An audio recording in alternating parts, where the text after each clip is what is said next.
Hello friends, my name is Caitlin and this is the official first episode of the evolution of makeup. Now, since this is the first episode, I'm just going to give you a little bit of a briefing into what we're doing here.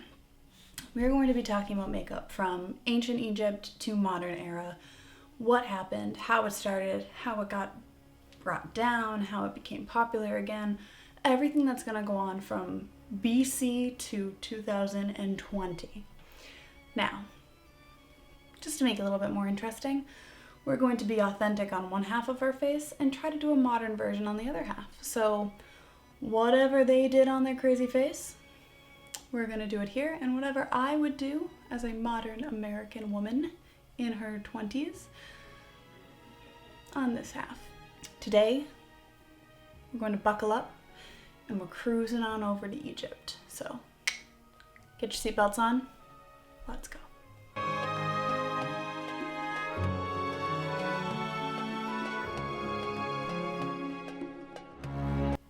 Let me set the scene for you.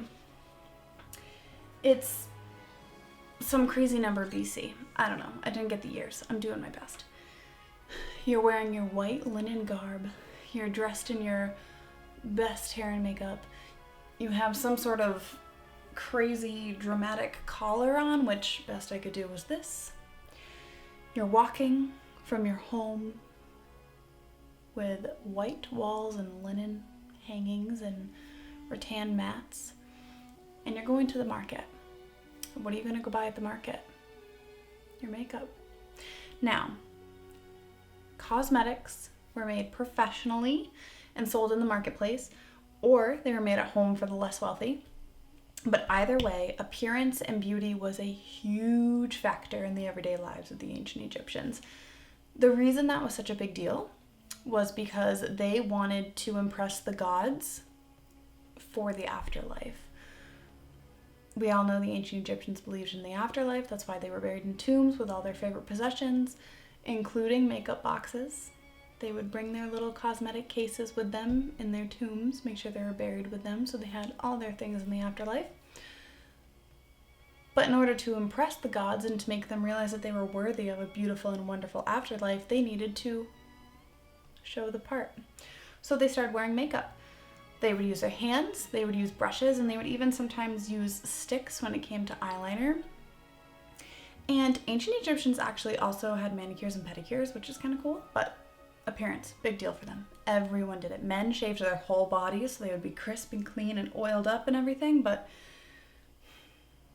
makeup was a big deal. And that, my friends, is where we start this journey. So the ancient Egyptians had a very signature style, and what you see all over the internet with the crazy curved wing liner and all that doesn't really seem authentic based off my research. I did a lot of research. I looked into a lot of this stuff to make sure I was accurate and giving you the best information and also recreating the most authentic look I could.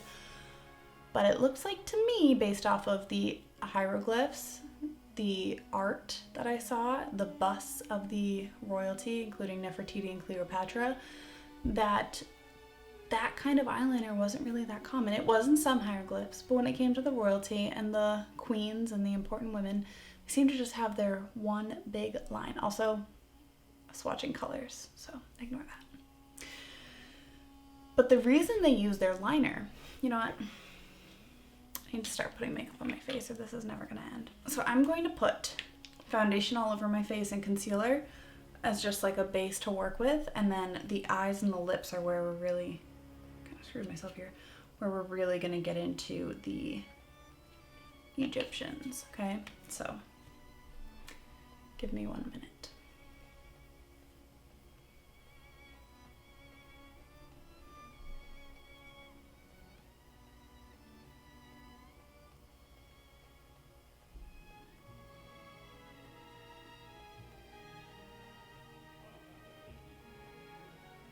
All right, I'm back. Also, I didn't preface this by saying I'm filming this at night, so if you hear Sean yelling at us games, disregard. Thanks so much.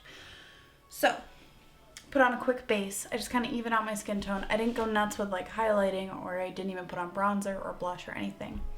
Reason for that is I will add it to the side of my face. That will be my modern makeup later, but we're starting on this side, which is our authentic makeup. From what I could tell and from my research, there was no mention of bronzer, there was no mention of blush, or obviously highlighter is a more common day thing anyways, rather than like an ancient accessory. As for base makeup, I also did not see that they used foundation or concealer probably not, but even something to like even out their skin tone. Nothing in the research that showed that. However, the eyes, the lips, eyebrows even, all very important. So I'm going to start diving into the eyebrows, which we are going to make dark. Just so dark. Because their eyebrows were like nearly black in all of their hieroglyphs. I have a feeling that was just because they were using black as like an outline for everything. So our eyebrows probably weren't fully black, but I'm definitely going to make them darker, a little bit longer, a little bit more authentic, if you will.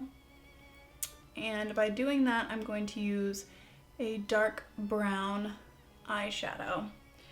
Their eyebrows were also more straight. So if you've ever seen images or imagery of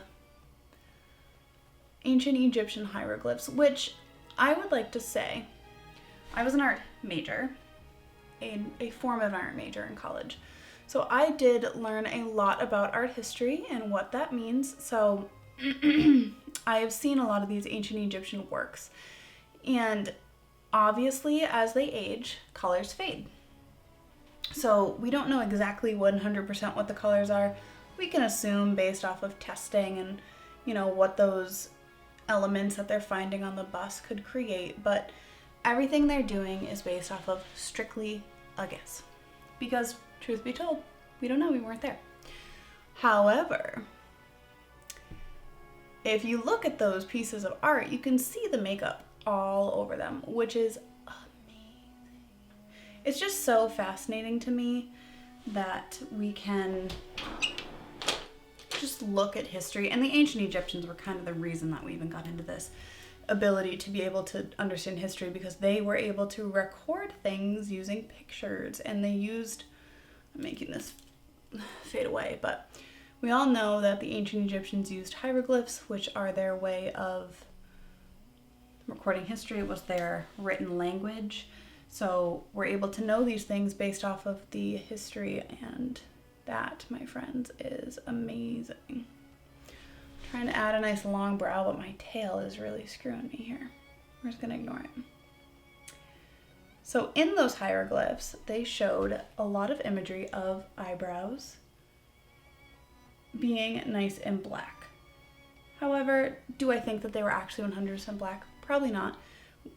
Could they have been if they drew them on with the same kohl liner that they did on their face? Most definitely.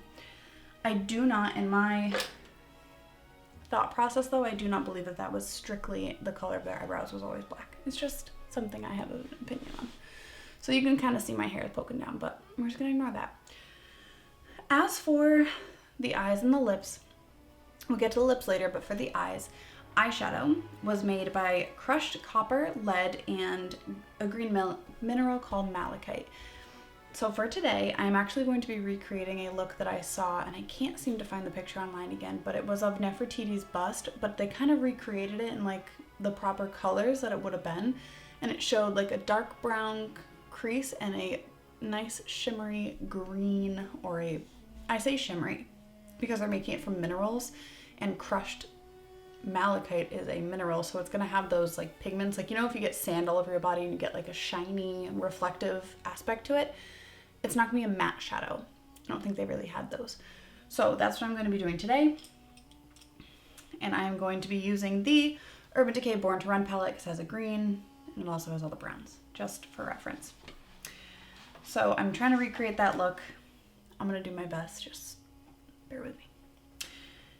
So the eyeshadow was used obviously all over the eyes, and so the crushed copper and the lead would be used for, say, the brown, and then the malachite creates the green. Green was a super common color for the ancient Egyptians to be utilizing, and you can see that a lot in recreations. So if you look at, Hollywood recreations of what they were doing. Green seems to be the color they really only had access to, other than red tints, which I'll get into when it comes to the lipsticks and how they created lip colors for themselves. But green was really where it was at for them. Now, one thing that I found, which I found incredibly fascinating, was that the Egyptians are not that much unlike us, in the sense that when they went to parties, they would take these intricately carved makeup boxes with them, and they would put them underneath their chairs. So the ancient Egyptians essentially brought with them makeup bags, and not just women, men too. So they would bring their cosmetics in a beautifully carved work of art that they later would get buried with that would hold all of their makeup. And when they went to a party or to an event, they would bring that beautifully intricate carved wood box with them, and they would have it with them at all times to make sure they could touch up their makeup at all times, because beauty is everything to them. And that's how you can tell. I mean, for a culture to care that much about makeup and to bring, say, a makeup bag with them everywhere they went to make sure they could touch up their makeup at all times, that's something that even modern day people don't do. Like, I don't even bring makeup bags with me everywhere I go. I don't even touch up my makeup at all. That's like a real big indicator to me that their culture was just based off of beauty, and it's just fascinating to think about how makeup started in such a strange way like that. They were trying to impress the gods. Now we're just trying to impress ourselves in the mirror, but it's just so interesting how it evolves and turns into this crazy world that we have today. And this is why I found this so very exciting and enticing to do as a series on my channel. So let me finish up this eyeshadow real quick, and we'll get back into talking about their iconic liner. So we got our green malachite eyeshadow on, and a nice brown in the crease made of copper and lead. Now we're venturing into eyeliner.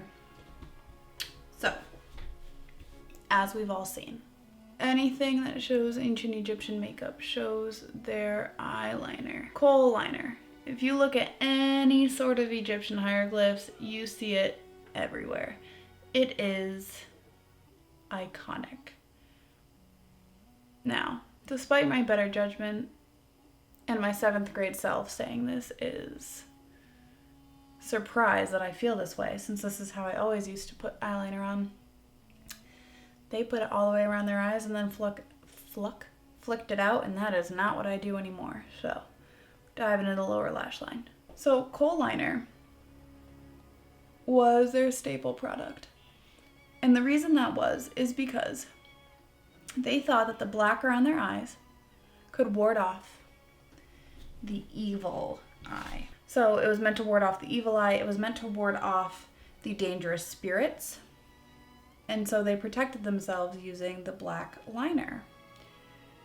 However, little did they know that they also were protecting themselves from the harsh Egyptian sun. So looking back as a historian, I look like a nut job. Looking back from a historian's point of view, their black liner seems genius. And that's because it was. They didn't, I don't believe, knew this at the time, but if any of us have ever been to a high school football game, then we know that those boys wear dark black under eye paint. Now, for their sake of wanting to be masculine and not be offended by me, even though none of them are watching this, obviously they were wearing makeup. We just don't want to tell them that. But the point of that when you're playing sports is to not have the sunshine in your eyes. And you use it in baseball as well. I played softball, so I used it in softball. And you block the sun. Now the thing is, that is from the ancient Egyptians. So otherwise, we wouldn't have that technique. But not only did it ward off evil spirits and the sun, but the other reason why their black coal liner is so intriguing to historians is because it contained lead. We all know lead as this thing that you should not, under any circumstance, be around. You shouldn't be breathing it in. You shouldn't be having it on your face, that's for sure. But yet the Egyptians did. Why, would you ask? 1, create coal liner. They would use charcoal, metal, lead, copper, ash, and burnt almonds. Weird, but that's what they used to create their liners. Scientists say that unknowingly, the ancient Egyptians might have been warding off infectious diseases because of the lead around their eyes and on their face. So lead kills off bacteria. So when bacteria was getting on their face, around their eyes, doing their thing, you know, being ancient Egyptians and all, they think that that assisted in killing off any infectious disease bacteria that would have been in their faces. However, ancient Egyptians had a really short lifespan. The women lived to be about 30 and men lived to be about 34. So in reality, if their lifespan was like normal, everyday, current lifespans, the lead probably would have killed them off. However, they didn't live long enough for the lead to cause them any actual health effects other than warding off infectious diseases. So in their culture and in their time, it was probably one of the smartest things they could have put on their face because their lifespan could have been significantly lower. And finally, we are diving into the lipstick. Today I'm using an ultra blotted lip because essentially their lipsticks were just tints. They would use ground carmine beetles. And if you don't know modern cosmetics, if you're not using a vegan product, the way that they're tinting their products is using carmine, which is a beetle, a red beetle that you crush, and you use that pigment from the beetle to create your red or pink or red tinted products. So that stems from Egypt as well. So they used carmine beetles, they would crush them up and tint their lipstick that way. However, if they weren't able to do that because they weren't wealthy enough to have carmine beetles, they would take clay and mix it with water to create a little lipstick tint paste on their lips. So I chose a blotted lip because since their lipstick was mainly just tinted and water, it wasn't going to be like a super thick, long-lasting cream lipstick, so I'm using a blotted lip because it's more of a stain. I don't own any actual stains, but that's most likely what their products would have been.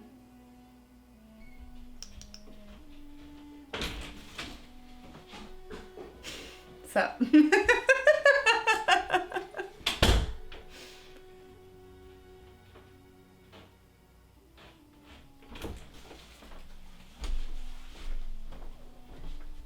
because you don't want to be on camera. How does my Egyptian eyeliner look? It's not supposed to look good. It's supposed to look authentic, okay? I think it looks very authentic. Thank you. We haven't done the modern side yet. Do you have to crush up some beetles to make that lip gloss? No.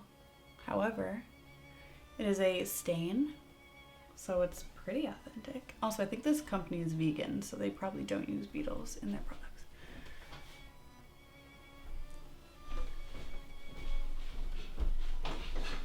Goodbye.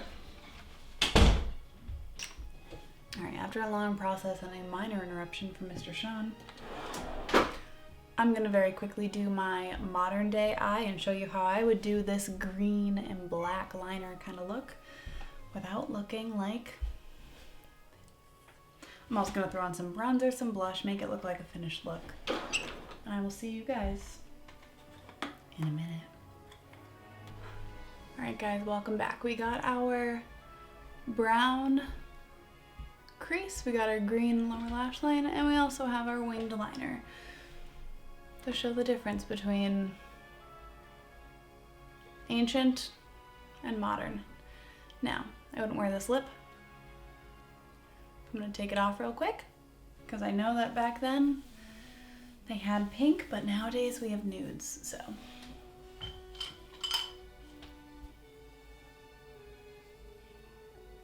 Great. Now, I wanted to maintain that pink and red kind of vibe, but I did what I would normally do if I had a green lower lash line, and that is a pinky nude. So, Ancient Egypt, Modern Egypt influence.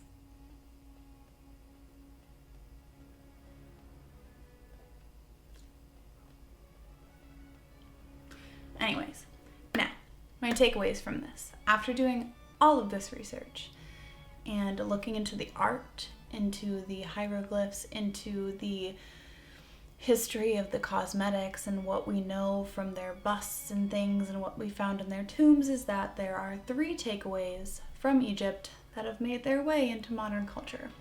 1. Well, I guess 4. Coal liner in general, but not lead liner.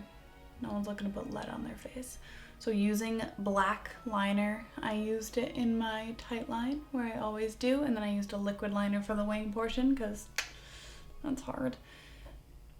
Using carmine beetles to create red pigments is still a technique that we use in modern day culture if the product is not vegan. So that is something that is influenced from the ancient Egyptians. Also, having professionally made makeup sold in marketplaces. That's a pretty big deal, to have that be something that was well known, and, you know, professional cosmetics companies. It's pretty cool. And then finally was the use of a makeup bag, or as they would call it, an intricately carved makeup box.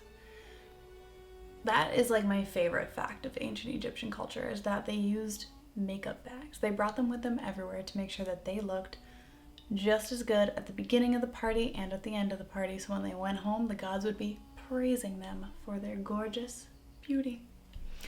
Now, on that note, if you liked this and you want to know what happened in ancient Greece and Roman makeup next week, stay tuned for episode 2 of The Evolution of Makeup. I love you all so much. Subscribe, like, follow me on Instagram at CaitlinJolene_makeup, and I look forward to seeing you next time, where we travel all the way to Greece. Beauteous, wonderful, ancient Greece.